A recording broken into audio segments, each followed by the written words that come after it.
नमस्कार, देवभूमि लाइव में बहुत स्वागत है आपका। मैं हूं आपके साथ रंजना सिंह राठौड़। बुलेटिन का आगाज करेंगे बड़ी खबर के साथ। दिल्ली दौरे पर सीएम त्रिवेंद्र सिंह रावत, आपको बता दें तीरथ सिंह रावत उपराष्ट्रपति वेंकैया नायडू से मिले हैं। वो सीएम तीरथ कृषि मंत्री नरेंद्र सिंह तोमर से भी मुलाकात करेंगे। कई केंद्रीय मंत्रियों से भी वो मुलाकात करेंगे। राज्य से संबंधित महत्वपूर्ण बिंदुओं पर वो चर्चा करेंगे। स्मृति ईरानी, पीयूष गोयल, नरेंद्र सिंह तोमर से भी मिलेंगे। साथ ही वित्त मंत्री समेत कई केंद्रीय मंत्रियों से मुलाकात का भी उनका पूरा कार्यक्रम है। तो बड़ी खबर आपको बता रहे हैं, मुख्यमंत्री तीरथ सिंह रावत दिल्ली दौरे पर हैं। उपराष्ट्रपति वेंकैया नायडू से उन्होंने मुलाकात की है। इसके अलावा भी उनका कार्यक्रम होने वाला है, जहां पर कृषि मंत्री नरेंद्र सिंह तोमर से भी वो मुलाकात कर चुके हैं। मुलाकात के दौरान की तस्वीरें भी आपको दिखा रहे हैं। तो बड़ी खबर, जहां पर दिल्ली दौरे पर है मुख्यमंत्री तीरथ सिंह रावत, उपराष्ट्रपति वेंकैया नायडू से उन्होंने मुलाकात की है, कृषि मंत्री से वो मुलाकात कर चुके हैं। इन सबके बीच स्मृति ईरानी, पीयूष गोयल, नरेंद्र सिंह तोमर से वो मिलेंगे। चारधाम यात्रा खोलने पर सरकार का यू टर्न। कोरोना के कारण चारधाम यात्रा को स्थगित कर दिया गया है। चारधाम यात्रा को खोलने का पहले फैसला लिया गया था, 3 जिलों के लिए खोलने का फैसला लिया गया था, लेकिन 16 जून को हाईकोर्ट में सुनवाई के बाद अब इसका फैसला होगा।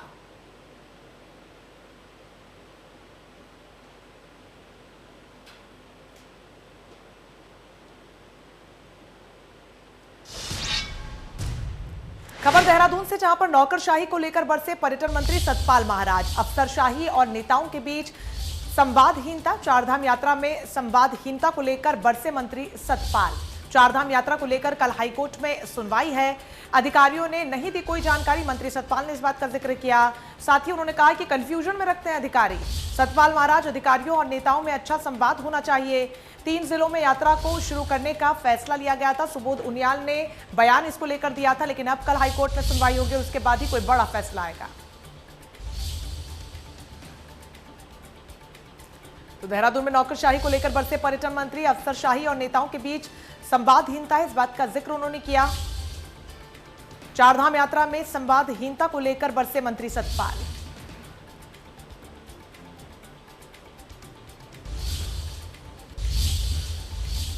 उत्तराखंड के पूर्व मुख्यमंत्री त्रिवेंद्र सिंह रावत ने कहा कि समुदाय विशेष कोरोना वैक्सीन लगाने से बच रहा है। वैक्सीन को लेकर उनमें अभी भी संशय है। ऐसे में सामाजिक संगठनों और मीडिया को आगे आना चाहिए। लोगों को अपने दिमाग से वहम को दूर कर वैक्सीनेशन के लिए कदम आगे बढ़ाना चाहिए। यह बात उन्होंने ऋषिकेश में आयोजित एक कार्यक्रम में कही। उन्होंने कहा कि शुरुआत में भी वैक्सीन को लेकर इसी तरीके से कई भ्रांतियां थीं। कई चिकित्सक और स्वास्थ्य कर्मी भी वैक्सीनेशन से कतरा रहे थे, लेकिन बाद में सब कुछ सामान्य हो गया। चारधाम यात्रा पर त्रिवेंद्र सिंह रावत ने कहा कि जिन लोगों ने वैक्सीन की दोनों डोज ले ली है, उन्हें इसके लिए छूट दी जानी चाहिए। उत्तराखंड में 3 जनपदों में टीकाकरण की 2 डोज का 90% लक्ष्य पूर्ण हो गया है। जिसने भी 2 डोज ले ली है, उन्हें चारधाम यात्रा पर जाने की अनुमति दी जानी चाहिए। त्रिवेंद्र सिंह रावत ने साथ ही कहा कि कोविड जांच के नाम पर फर्जीवाड़ा करने वालों के खिलाफ सख्त कार्रवाई होनी चाहिए।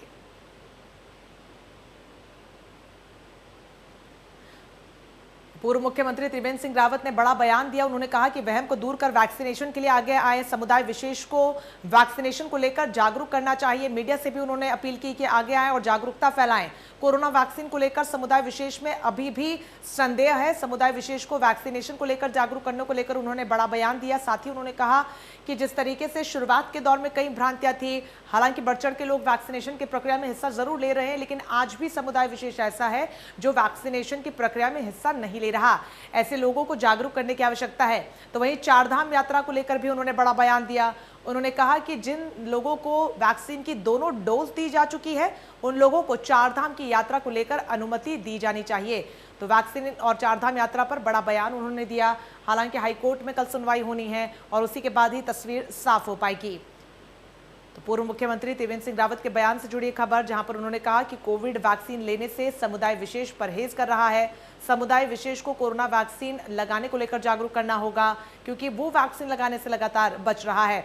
अब भी उनमें वैक्सीन को लेकर संशय बना हुआ है। राजस्थान के पूर्व उप मुख्यमंत्री सचिन पायलट रुड़की के मंगलौर पहुंचे और विधायक काजी निजामुद्दीन की माताजी के निधन पर शोक व्यक्त किया। विधायक की माता के देहांत के बाद विधायक के निवास पर कांग्रेस के वरिष्ठ नेताओं समेत भाजपा के नेता भी विधायक की माता के निधन पर शोक प्रकट करने के लिए पहुंचे। सूबे के पूर्व मुख्यमंत्री त्रिवेंद्र सिंह रावत व सुबोध उनियाल के बाद राजस्थान के प्रदेश अध्यक्ष व शिक्षा मंत्री भी विधायक के घर शोक प्रकट कर चुके हैं।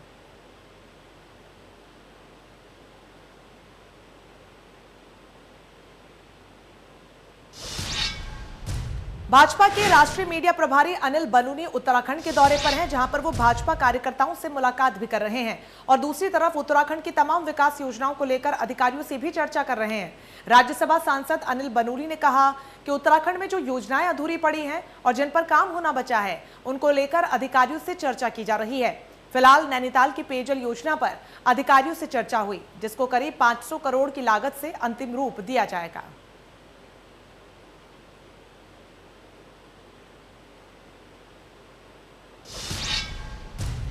आप प्रदेश प्रभारी और आपके वरिष्ठ नेता कर्नल कोटियाल के नेतृत्व में पार्टी के प्रदेश कार्यालय में रुद्रप्रयाग के जिला पंचायत उपाध्यक्ष सुमंत तिवारी ने आप पार्टी का दामन थाम लिया।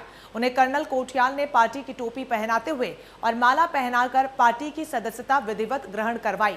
इस मौके पर आप प्रभारी ने कहा कि प्रदेश में आप पार्टी का जनाधार लगातार बढ़ रहा है और युवाओं का रुझान भी पार्टी की तरफ ज्यादा है, जिसके चलते जहां कुछ दिनों पहले कई छात्र संगठनों से जुड़े छात्रों ने पार्टी का दामन थामा, तो अब युवा और कर्मठ नेता सुमंत तिवारी ने भी कांग्रेस पार्टी छोड़कर आप पार्टी का दामन थाम लिया है।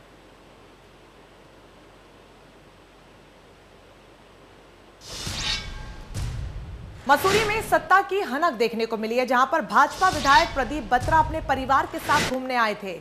माल रोड में बिना मास्क के विधायक अपने परिवार के साथ घूम रहे थे, जिसके बाद पुलिस अधिकारी नीरज कठैत मास्क और सोशल डिस्टेंसिंग को लेकर टोक दिया, जिसको लेकर विधायक प्रदीप बत्रा को गुस्सा आ गया और पुलिस के साथ अभद्रता करने लगे, जिसके बाद दारोगा ने विधायक का चालान काटा। प्रदीप बत्रा ने चालान न लेकर 500 रुपए का नोट फेंक दिया, जिसके बाद भाजपा विधायक प्रदीप बत्रा का बेटा भी पुलिस के साथ अभद्रता करने लगा। विधायक का पुलिस से हो रही झड़प का वीडियो सोशल मीडिया पर जमकर वायरल हो रहा है।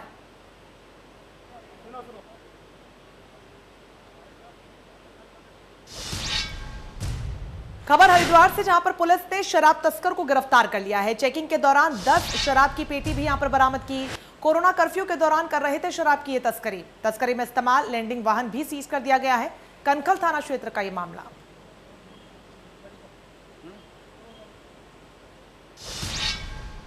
तो वहीं उधम सिंह नगर में एसओजी टीम ने रुद्रपुर के ट्रांजिट कैंप क्षेत्र से एक गोदाम से पंजाब ब्रांड की 400 पेटी शराब के साथ एक तस्कर को गिरफ्तार किया। मुखबिर की सूचना पर एसओजी टीम ने छापेमारी की तो गोदाम में 400 पेटी पंजाब ब्रांड की शराब बरामद हुई। गोदाम मालिक जगबीर सिंह नेगी से पूछताछ की गई तो उसने बताया कि 2017 में आबकारी की बिक्री हेतु उसके द्वारा 9,000 रुपए में गोदाम शिवांक चौधरी को किराए पर दिया गया था, लेकिन साल 2018 दिसंबर के बाद शिवांक चौधरी ने न तो गोदाम से शराब हटाई और ना ही गोदाम का किराया दिया। इस बीच शिवांक चौधरी गोदाम से हर हफ्ते शराब की पेटी ले जाता था। एसओजी टीम ने शिवांक चौधरी को जाफरपुर तिराहे से गिरफ्तार कर लिया। आरोपी ने बताया कि वो गोदाम से मौका देखकर शराब की पेटियां ले जाया करता था और लॉकडाउन में लोगों को सप्लाई भी करता था।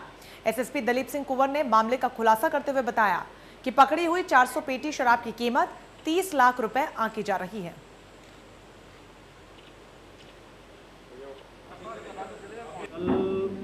यहाँ पर ये जगबीर सिंह नेगी जी हैं, समाप्त श्री राजेंद्र सिंह नेगी, ये इन पानी चौराहे के पास रहते हैं रुद्रपुर में। तो इनके मकान में हमको अवैध शराब रखने की जानकारी मिली थी। हमारे एसओजी वहाँ पर गई और जब हमने तलाश किया उस घर का तो जानकारी मिली कि वहाँ पर 400 पेटी पंजाब मार्केट अलग अलग ब्रांड के हैं। इसमें आपका लंदन स्ट्रीट भी है, ओल्ड रम भी है, वाइल्ड बीस्ट विस्की है, क्वीन नाइट विस्की है, विस्की रम, कुल मिला के 400 पेटी हमने बरामद किए वहाँ से। ये पंजाब मार्केट इसमें मैंने बताया। इसमें जिस व्यक्ति ने काशीपुर के थानाकुंडा क्षेत्र के टीला गांव में घर में सो रहे एक अधेड़ व्यक्ति के सर पर ईंट पत्थरों से हमला कर गंभीर रूप से उसे जख्मी कर दिया गया। सुबह परिजनों ने घायल को आनन फानन में एम्बुलेंस से राजकीय चिकित्सालय ले जाया गया, जहां डॉक्टर्स ने उसे मृत घोषित कर दिया। परिजनों ने अपनी ही करीबी रिश्तेदार पर हत्या की आशंका भी जताई है। पुलिसकर्मियों ने मौके पर पहुंचकर जांच के बाद शव को पोस्टमार्टम के लिए भेज दिया। साथ ही मामले में पुलिस ने गांव के 2 लोगों को हिरासत में लेकर पूछताछ शुरू कर दी है।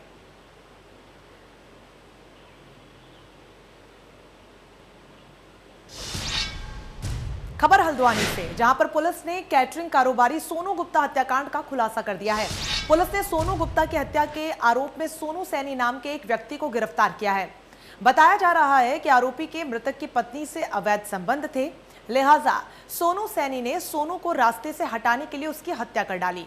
फिलहाल पुलिस मृतक की पत्नी की भूमिका की भी जांच कर रही है।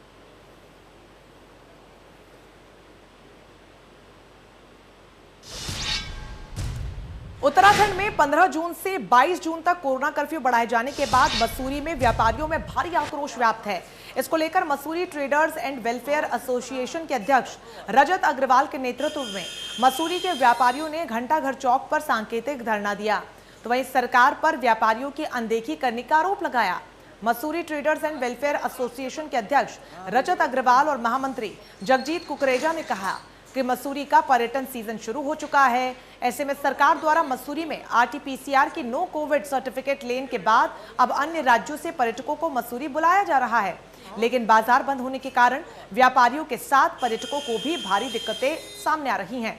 उन्होंने कहा कि अगर सरकार जल्द व्यापारी में कोई ठोस कदम नहीं उठाती है तो सभी व्यापारी सड़कों पर उतरकर सरकार का विरोध करेंगे।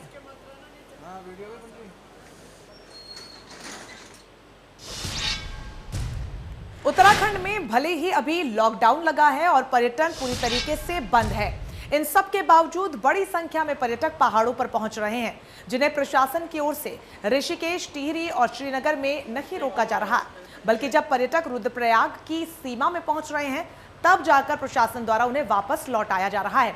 ऐसे में पर्यटकों को काफी ज्यादा नुकसान उठाना पड़ रहा है। साथ ही रास्तों में फंसे पर्यटकों को लॉकडाउन के कारण खाने और रहने की भी दिक्कतें हो रही हैं। पर्यटकों का कहना है कि पहाड़ आने के लिए बाकायदा प्रशासन द्वारा उनका ई पास और कोरोना आरटीपीसीआर वाहन पंजीकरण तक किया जा रहा है। जब उत्तराखंड में यात्रा और पर्यटन बंद है तो ई पास क्यों बनाए जा रहे हैं? पर्यटन विभाग को अपनी वेबसाइट पर पर्यटकों के लिए उत्तराखंड अभी न आने के लिए नोटिफिकेशन क्यों जारी नहीं किया जा रहा?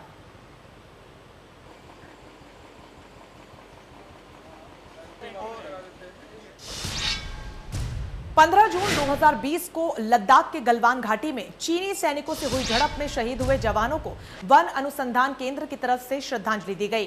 पिछले साल हुई चीनी और भारतीय सैनिकों की झड़प में कर्नल समेत 20 भारतीय जवान शहीद हो गए थे।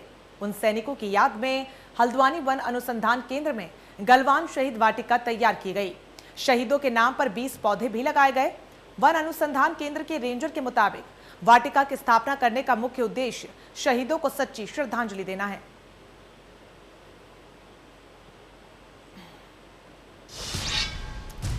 खबर हरिद्वार से, जहां पर मेला अस्पताल के ब्लड बैंक में एफेरेसिस मशीन स्थापित हो गई है। इस मशीन का इस्तेमाल सिर्फ प्लेटलेट्स के जंबो पैक तैयार करने में होगा।